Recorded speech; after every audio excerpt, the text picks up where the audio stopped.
নমস্কার, অষ্টম শ্রেণীর আমার প্রিয় ছাত্রছাত্রীদের স্টাডি অফ হিস্ট্রিতে স্বাগত।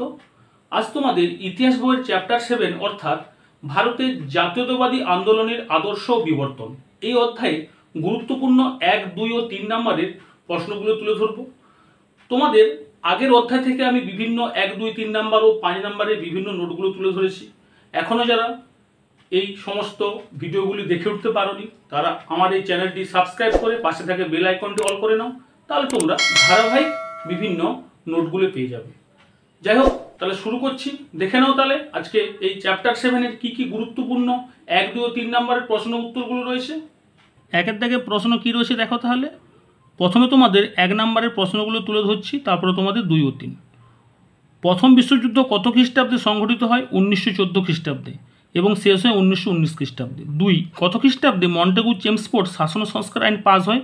1919 খ্রিস্টাব্দে। 3, গান্ধীজি কোন গ্রন্থে স্বরাজ বিষয়ক সামাজিক আদর্শগুলিকে স্পষ্ট বিশ্লেষণ করেছিলেন? হিন্দ স্বরাজ 1909 খ্রিস্টাব্দে।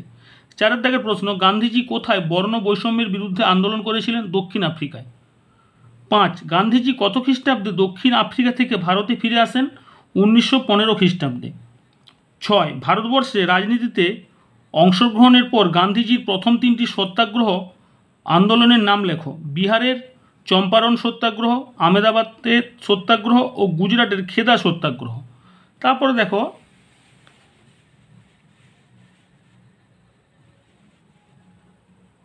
তারপরে 7 দাগে দেখো রাওলাট আইন কত খ্রিস্টাব্দে হয়? 1919। এগুলো তোমাদের সাল দেওয়া আছে, দেখে নাও। 8, জালিয়ানওয়ালাবাগের হত্যাকাণ্ড 1919 খ্রিস্টাব্দে 13 এপ্রিল। 9, সত্যাগ্রহ কথার অর্থ কী? সত্য অহিংসার পথে আন্দোলন। 10, গান্ধীজির নেতৃত্বে প্রথম সর্বভারতীয় আন্দোলন কি? অসহযোগ আন্দোলন। 11, অসহযোগ আন্দোলন কত খ্রিস্টাব্দে হয়? 1920 খ্রিস্টাব্দে। 12, আইন অমান্য আন্দোলন কত খ্রিস্টাব্দে? 1930 খ্রিস্টাব্দে। 13, ভারত ছাড়া আন্দোলন 1942 খ্রিস্টাব্দে। 15, সীমান্ত গান্ধী কাকে বলা হয়? খান আব্দুল গফ্ফর খানকে। গফ্ফর হতে পারে বা গফ্ফুর হতে পারে, ঠিক আছে, দুটোই হয়। 16, গান্ধীপুরী কাকে বলা হয়? মাতঙ্গিনী হাজরা। 17, খান আব্দুল গফ্ফর খানের সংগঠনটির নাম কি? খোদাই খিদমতগার বা ঈশ্বরের সেবক।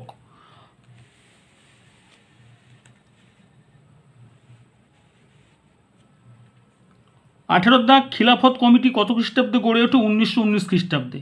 19, কংগ্রেস খিলাফত স্বরাজ দল প্রতিষ্ঠার সঙ্গে যুক্ত ছিলেন কিনা? চিত্তরঞ্জন দাস। 20, মাস্টারদা নামে পরিচিত ছিলেন কে? সূর্য সেন। 21, নওজোয়ান ভারত সভা কে তৈরি করেন? ভগৎ সিং।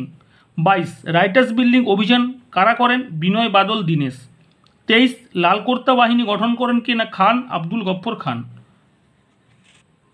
24 দাগ দেখো, কত খ্রিস্টাব্দে কোথায় গান্ধীজি লবণ আইন ভঙ্গ করেন? 1930 খ্রিস্টাব্দে 6 এপ্রিল গুজরাটের ডান্ডিতে। তারপরে দেখো 25 দাগ, সাইমন কমিশন কত খ্রিস্টাব্দে গঠন করা হয়? 1927 খ্রিস্টাব্দে। 26, গান্ধী আরুণ চুক্তি কত খ্রিস্টাব্দে হয়? বা দিল্লি চুক্তি, গান্ধী আরুণ চুক্তিকে দিল্লি চুক্তি বলা হয় 1931 খ্রিস্টাব্দের 5ই মার্চ। 27 দাগ, চট্টগ্রাম অস্ত্রাগার লুণ্ঠন কত খ্রিস্টাব্দে কার নেতৃত্বে সংঘটিত হয়? 1930 খ্রিস্টাব্দের 18 এপ্রিল সূর্য সেনের নেতৃত্বে। এখানে তোমাদের বক্স করে একটু দেখিয়ে দিয়েছি যে আইন অমান্য আন্দোলনের 2টি পর্যায়। প্রথম পর্যায় কি না 1930 থেকে 32 খ্রিস্টাব্দে হয়েছিল এবং দ্বিতীয় পর্যায়ে 1932 থেকে 34 খ্রিস্টাব্দে, ঠিক আছে। 28 দাগের প্রশ্ন, কাকোরি ষড়যন্ত্র মামলা কত খ্রিস্টাব্দে হয়? 1925 খ্রিস্টাব্দে। 29 দাগের প্রশ্ন, পুনা চুক্তি কত খ্রিস্টাব্দে কাদের মধ্যে হয়? 1932 খ্রিস্টাব্দে গান্ধীজি ও B.R. আম্বেদকরের মধ্যে। তারপরে দেখো 30 দাগ, কে পুলিশ সুপার স্ট্যান্ডার্ডকে হত্যা করেন? ভগৎ সিং। 31, লাহোর ষড়যন্ত্র মামলা কত খ্রিস্টাব্দে হয়েছিল? 1929 খ্রিস্টাব্দে। হিন্দুস্তান রিপাবলিকান পার্টি কে প্রতিষ্ঠা করেন? চন্দ্রশেখর আজাদ। 33, ভগৎ সিং কোন দলের সদস্য ছিলেন? Hindustan Republican party. চম্পারণ কৃষি বিল কত খ্রিস্টাব্দে পাস হয়? 1917 খ্রিস্টাব্দে। 35, জালালাবাদের যুদ্ধে সূর্য সেনের নেতৃত্বে কারা অংশ নিয়েছিলেন? গণেশ ঘোষ, অনন্ত সিংহ, লোকনাথ বল, নির্মল সেন, হিমাংশু সেন, বিনোদ দত্ত। 36, কোন জাতীয় আন্দোলনে গান্ধীজি করেঙ্গে মরেঙ্গে ডাক দেয়? 1942 খ্রিস্টাব্দে ভারত ছাড়ো আন্দোলনে। 37, তাম্রলিপ্ত জাতীয় সরকার কে গঠন করেন? সতীশচন্দ্র সামন্ত। খুব গুরুত্বপূর্ণ প্রশ্ন, পরীক্ষায় এসে থাকে। 38, কোন আন্দোলনের সময় তাম্রলিপ্ত জাতীয় সরকার গঠন হয়? 1942 খ্রিস্টাব্দে ভারত ছাড়ো আন্দোলনের সময়। 39 দাগের প্রশ্ন, দ্বিতীয় বিশ্বযুদ্ধের সময় ভারতকে যুদ্ধরত দেশ বলেছেন কে? Lord Linlithgow. 44 কত খ্রিস্টাব্দে সুভাষচন্দ্র বসু আজাদ হিন্দ সরকার প্রতিষ্ঠা করেন? 1943 খ্রিস্টাব্দে। 41 ফরওয়ার্ড ব্লক দলকে গঠন করেন সুভাষচন্দ্র বসু। 42 কে আজাদ হিন্দ ফৌজ গঠন করেন রাসবিহারী বসু। 43 কত খ্রিস্টাব্দে কংগ্রেসের হরিপুরা অধিবেশন অনুষ্ঠিত হয় এবং এতে কে সভাপতি হন? 1938 খ্রিস্টাব্দের সুভাষচন্দ্র বসু। 44 দাগের প্রশ্ন, 44 দাগের প্রশ্ন, কংগ্রেসের ত্রিপুরা অধিবেশনে কত খ্রিস্টাব্দে অনুষ্ঠিত হয়? এই অধিবেশনে সুভাষচন্দ্র বসু কাকে হারিয়ে সভাপতি নির্বাচিত হয়? 1939 খ্রিস্টাব্দে পট্টবী সীতারামাইকে হারিয়ে। ইনি ছিলেন গান্ধীজি মনোনীত প্রার্থী। কে না? পট্টবী সীতারামাইয়া। এগুলো এই দুটো কোশ্চিন তোমাদের 2 নম্বরে 3 নম্বরে দেওয়া আছে, তোমরা দেখে নেবে পরে। এইখানে আমি আজকে আলোচনাই করব। 45 কত খ্রিস্টাব্দে কোথায় নৌবিদ্রোহ হয়? 1946 খ্রিস্টাব্দে বোম্বাইয়ের তলোয়ার জাহাজে। 46 মোহাম্মদ জিয়াউদ্দিন কার ছদ্মনাম সুভাষচন্দ্র বসু। এগুলো তোমাদের আজকে 1 নম্বরে গুরুত্বপূর্ণ কোশ্চিন, এগুলোর মধ্যে থেকে তোমরা অবশ্যই পরীক্ষায় পেয়ে যাবে। এবারে তোমাদের আজকে 2 থেকে 3 নম্বরের প্রশ্নগুলো যেগুলো পরীক্ষায় আসে সেগুলো আজকে তুলে ধরছি, দেখে নাও। প্রথমে 1 দাগের প্রশ্ন, সত্যাগ্রহ কি? জিজ্ঞাসা চিহ্ন। মহাত্মা গান্ধী সত্যাগ্রহ আন্দোলন বলতে কি বোঝো? সত্যাগ্রহ বলে হেডিং করবে। সাধারণ অর্থে সত্যের প্রতি আগ্রহকে সত্যাগ্রহ বলে। গান্ধীজির মতে যা সত্য এবং ন্যায়সঙ্গত সেই বিশ্বাসে অনড় থেকে শান্ত ও নিরস্তভাবে অহিংসার সঙ্গে অন্যায়ের বিরুদ্ধে প্রতিবাদ করে প্রতিপক্ষের হৃদয় জয় করা হলো সত্যাগ্রহ। তারপরে তোমরা পয়েন্ট করবে, অর্থাৎ সেকেন্ড পার্ট যেটা তোমাদের রয়েছে যে সত্যাগ্রহ আন্দোলন।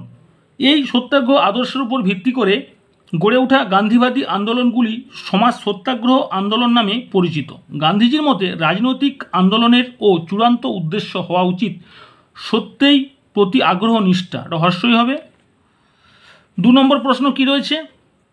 দক্ষিণ আফ্রিকায় আন্দোলন মহাত্মা গান্ধীর রাজনৈতিক জীবনে কী প্রভাব পড়েছিল? এটা তোমাদের অনুশীলনীর প্রশ্ন। দেখে নাও, মহাত্মা গান্ধীর রাজনৈতিক জীবনের সূচনা হয় দক্ষিণ আফ্রিকায়। পরের প্যারা করবে, ভারতবর্ষের নেতৃত্ব দেওয়ার আগে মহাত্মা গান্ধী দক্ষিণ আফ্রিকায় বর্ণবৈষম্য বিরোধী আন্দোলন করেছিলেন। নেক্সট প্যারা করবে, সম্পূর্ণ অহিংস উপায়ে পরিচালিত মহাত্মা গান্ধীর এই আন্দোলন সত্যাগ্রহ নামে খ্যাতি লাভ করেছে। দক্ষিণ আফ্রিকায় আন্দোলনের সুবাদে গান্ধীজির একটি সর্বভারতীয় ভাবমূর্তি তৈরি হয়েছিল। তারপরে দেখো পরের প্রশ্ন, 3 দাগ, গান্ধীজির সত্যাগ্রহ আদর্শের মূল ভাবনা কী ছিল? এটা তোমাদের অনুশীলনীর প্রশ্ন। সত্যাগ্রহ আদর্শের স্রষ্টা হলেন মহাত্মা গান্ধী। সত্যাগ্রহ শব্দটি উৎপত্তি হয়েছে সত্য আগ্রহ থেকে। সত্যাগ্রহ বলতে বোঝায় সত্যের প্রতি আগ্রহ। পরের প্যারা করবে এইভাবে, মহাত্মা গান্ধী সত্যাগ্রহ ও অহিংসা এই আদর্শ দুটি পরস্পরের সঙ্গে সম্পর্কযুক্ত, তাই গান্ধীজির আন্দোলনকে অহিংস সত্যাগ্রহ বলা হয়। তারপরে তোমরা এইভাবে প্যারা করবে, গান্ধীজি মনে করতেন মানুষের জীবনের চূড়ান্ত লক্ষ্য হল সত্যের খোঁজ বের করা, তাই রাজনৈতিক আন্দোলনেরও চূড়ান্ত উদ্দেশ্য হওয়া উচিত সত্যের প্রতি আগ্রহ নিষ্ঠা। তারপরে 4 দাগের প্রশ্ন,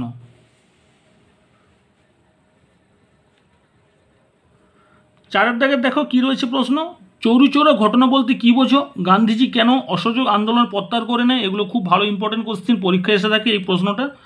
আচ্ছা দেখো, তাহলে প্রথমে তোমরা প্যারা করবে, অসহযোগ আন্দোলনের আদর্শ ছিল অহিংসা এবং সত্যাগ্রহ। চৌরিচৌরায় ঘটে যাওয়া সহিংস ঘটনার জন্য গান্ধীজি অসহযোগ আন্দোলন প্রত্যাহার করে নেয়। চৌরিচৌরি ঘটনা 1922 খ্রিস্টাব্দের 5ই ফেব্রুয়ারি উত্তরপ্রদেশের, তখনকার যুক্তপ্রদেশ ছিল, এখন যেটা উত্তরপ্রদেশ হয়েছে, গোরক্ষপুর জেলায় চৌরিচৌরা নামক স্থানে ভগবান আহির নামে এক স্বেচ্ছাসেবকের উপর পুলিশ অকথ্য অত্যাচার করে এবং বিনা প্ররোচনায় জনতার উপর গুলিবর্ষণ করে। এর ফলে জনতা উত্তেজিত হয়, চৌরিচৌরা থানায় আগুন ধরিয়ে দেয়। এতে 22 জন পুলিশকর্মী মারা যায়। এই ঘটনা চৌরিচৌরা ঘটনা নামে পরিচিত। পরে দেখো 5 দাগে কী রয়েছে, স্বরাজপন্থীদের আন্দোলনের মূল দাবিগুলি কী ছিল? এটা তোমাদের অনুশীলনীর প্রশ্ন। চিত্তরঞ্জন দাস ও মতিলাল নেহরু নেতৃত্বে কংগ্রেস খিলাফত স্বরাজ দল গঠন হয়। এই দলের অনুগামীদের স্বরাজপন্থী বলা হয়। এদের আন্দোলনের মূল দাবি ছিল 1. আইন পরিষদ বয়কট না করে তাতে অংশ নেওয়া। 2. আইনসভায় প্রবেশ করে সরকারের নীতি ও কাজে বাধা দেওয়া। 3. ভারতীয়দের উন্নয়নে সহায়ক নানা প্রস্তাব ও বিল তুলে ধরা। 6 দাগের প্রশ্ন দেখো, কাকে কেন সীমান্ত গান্ধী বলা হয়? অনুশীলনীর প্রশ্ন। খান আব্দুল গফ্ফর খানকে সীমান্ত গান্ধী বলা হয়। সীমান্ত গান্ধী বলার কারণ, খান আব্দুল গফ্ফর খান ছিলেন গান্ধীবাদী স্বাধীনতা সংগ্রামী। তিনি ভারতের উত্তর পশ্চিম সীমান্ত অঞ্চলে মহাত্মা গান্ধীর আদর্শে আন্দোলন করেছিলেন বলে তাকে সীমান্ত গান্ধী বলা হয়। তার নেতৃত্বে উত্তর পশ্চিম সীমান্ত অঞ্চলে আইন অমান্য আন্দোলন প্রবল আকার ধারণ করেছিল। সাতের দাগের প্রশ্ন দেখো, ভারত ছাড়ো আন্দোলনে মাতঙ্গিনী হাজরার ভূমিকা বা মাতঙ্গিনী হাজরা স্মরণীয় কেন? অনুশীলনী প্রশ্ন। ভারত ছাড়ো আন্দোলনের ইতিহাসে মাতঙ্গিনী হাজরার নাম স্মরণীয় হয়ে রয়েছে। গান্ধী বুড়ি বলে পয়েন্ট করবে। মেদিনীপুর জেলার তমলুকের বৃদ্ধা মাতঙ্গিনী হাজরা গান্ধীবাদী নেত্রী ছিলেন, তাকে গান্ধী বুড়ি বলা হয়, তাই তাকে। আন্দোলনের ভূমিকা, তিনি ৭৩ বছর বয়সে ১৯৪২ খ্রিস্টাব্দে ২৯শে সেপ্টেম্বর তমলুক থানা অভিযানের নেতৃত্ব দেন এবং পুলিশের গুলিতে মৃত্যুবরণ করেন।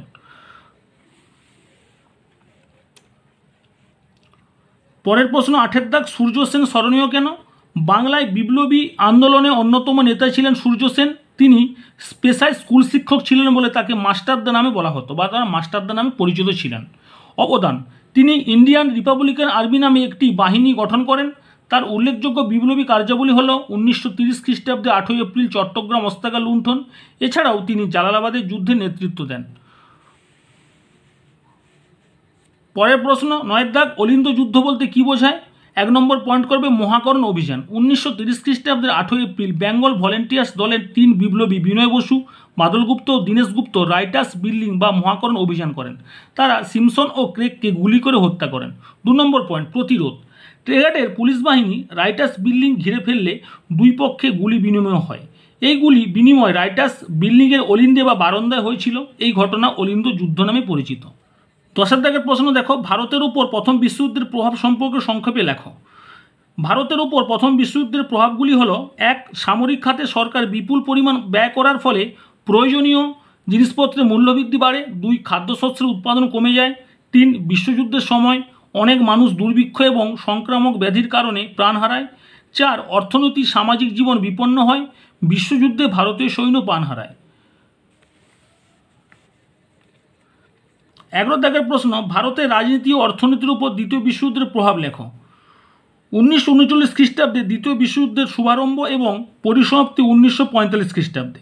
এই বিশ্বযুদ্ধে ভারতের রাজনীতি ও অর্থনীতির উপর বিশেষ প্রভাব পড়ে। এগুলি হলো: ১ নম্বর, দ্বিতীয় বিশ্বযুদ্ধে ব্রিটেনকে সাহায্য প্রদানের পরিবর্তে যুদ্ধ শেষে ভারতকে আত্মনিয়ন্ত্রণের অধিকার প্রদানের প্রতিশ্রুতি দেওয়া হয়েছিল। ২. ১৯৪২ খ্রিস্টাব্দে গান্ধীজি ব্রিটিশ সরকারের বিরুদ্ধে ভারত ছাড়ো আন্দোলনের ডাক দেয়। ৩. ভারতে খাদ্য সংকট ও মুদ্রাস্ফীতি চরম আকার ধারণ করে। ১২ দাগের প্রশ্ন, রাওলাট আইন বলতে কী বোঝো? রাওলাট কমিটি বা সিডনি কমিটির সুপারিশ অনুযায়ী ভারত সরকার বৈপ্লবিক কার্যকলাপ দমনের জন্য ১৯১৯ খ্রিস্টাব্দের ১৮ই মার্চ সন্ত্রাস দমন আইন পাস করে। এই আইনে সন্দেহভাজন ব্যক্তিকে গ্রেপ্তার ও বিনা বিচারে অনির্দিষ্ট কালের জন্য আটক রাখার ব্যবস্থা করা হয়। সরকারি সিদ্ধান্তের বিরুদ্ধে কোনো আপিল করা যেত না। এই কালাকানুন রাওলাট আইন নামে পরিচিত। নেক্সট প্রশ্ন ১৩ দাগ, জালিয়ানওয়ালা হত্যাকাণ্ড বলতে কী বোঝো? এগুলো তোমাদের পরীক্ষা আসে ইম্পর্টেন্ট। রাওলাট আইন, জালিয়ানওয়ালা হত্যাকাণ্ড, এগুলো তোমাদের ২ থেকে ৩ নম্বরে আসে। রাওলাট আইনের প্রতিবাদে পাঞ্জাবের অমৃতসর শহরে জালিয়ানওয়ালাবাগ নামক উদ্যানে ১৯১৯ খ্রিস্টাব্দে ১৩ এপ্রিল বহু মানুষ সমবেত হন। অমৃতসরের সামরিক শাসক জেনারেল ডায়ারের নির্দেশে বিনা প্ররোচনায় প্রায় ১০,০০০ নিরস্ত মানুষের উপর নির্বিচারে গুলিবর্ষণ করা হয় এবং এতে সহস্রাধিক মানুষ নিহত হয়। এই ঘটনা জালিয়ানওয়ালাবাগের হত্যাকাণ্ড নামে পরিচিত। এই ঘটনার প্রতিবাদে রবীন্দ্রনাথ ঠাকুর ব্রিটিশদের দেওয়া নাইট খেতাব বর্জন করে। তাহলে পরীক্ষা তোমাদের ১ নম্বর শর্ট কোশ্চেন আসতে পারে যে কোন ঘটনার পরিপ্রেক্ষিতে রবীন্দ্রনাথ ঠাকুর নাইট উপাধি বর্জন করেন? না হচ্ছে জালিয়ানওয়ালাবাগের হত্যাকাণ্ডের প্রতিবাদে। ঠিক আছে, হত্যাকাণ্ডের ফলে। ১৪ দাগের প্রশ্ন, কংগ্রেসের হরিপুরা ও ত্রিপুরী অধিবেশনে গুরুত্বপূর্ণ কেন? প্রথমে প্যারা করবে ১৯৩৮ খ্রিস্টাব্দে হরিপুরা কংগ্রেসে সুভাষচন্দ্র বসু বামপন্থীদের সমর্থনে সভাপতি নির্বাচিত হন। গান্ধীজি এবং তার অনুগামীদের সাথে তার তিক্ততা চরম পর্যায়ে চলে আসে। ১৯৩৯ খ্রিস্টাব্দে ত্রিপুরী অধিবেশনে তিনি গান্ধীজির মনোনীত প্রার্থী পট্টবী সীতারামাইয়াকে হারিয়ে পুনরায় সভাপতি নির্বাচিত হন। এগুলো তোমাদের ১ নম্বরে শর্ট কোশ্চেন দিয়েছি আমি। তবে গান্ধীপন্থী কংগ্রেসি নেতাদের বিরোধিতায় ক্ষুব্ধ হয়ে সুভাষচন্দ্র সভাপতির পদে ইস্তফা দেন এবং ফরওয়ার্ড ব্লক নামে নতুন দল গঠন করেন। এটাও তোমাদের শর্ট কোশ্চেনে দিয়েছি।